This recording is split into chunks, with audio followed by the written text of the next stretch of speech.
saddexda xabo ukunta soo qaadanaysaa baaquliga ku ridaysaa inta jibisid baaquliga ku ridaysaa waxayna garaacaysaa geesa dhiganaysaa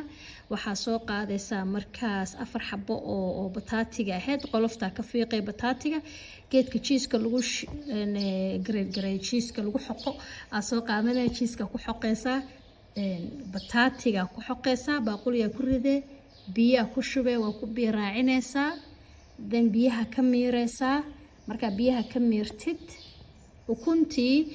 soo qaaday wax yar xoogaa garaacaysaa dan fargeetada dhag ku siinay waa ku shubaysaa bataatiga iyo ku daray waa isku qasay ukuntii iyo bataatiga si fiican isku dhaxgelinay kamsar caleen aan jarjaraa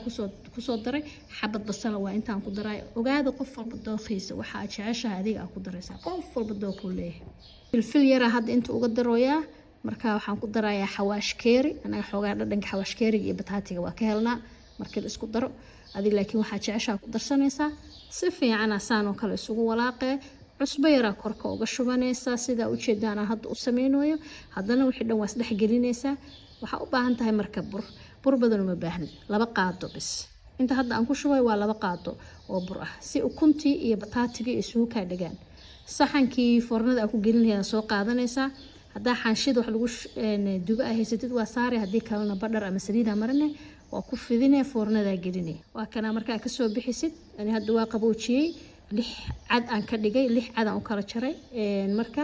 halkii cad aan u horeeyaan soo qaaday waa kana hilibkii iyo basal iyo saliid aan hore isugu sheelay oo ii qaboobay hilib shiishiid aan ku riday 2 qaado adi hal qaadi bar is good enough waa ku laabay saxankii aan ku dubi lahayd haddana ilaa foornada lagu celinay asaan u saaraysaa soo 6 pieces u ahaa waa kaasa 6 now cheese soo qaaday cheese-ka dusha ka saaraysaa foornada gelinaysaa waxa soo dubaysaa 15 daqiiqo 15 daqiiqo kaliya oo 180 degree Celsius ah waa kana marka waa ka soo bixinay saan u ekaanaya xabada soo qaadanaysa saxanka saaranaysa waa ka soo daaratidna ilmahaaga lunch bag iskuulka ugu riday iskuulka u qaadanaya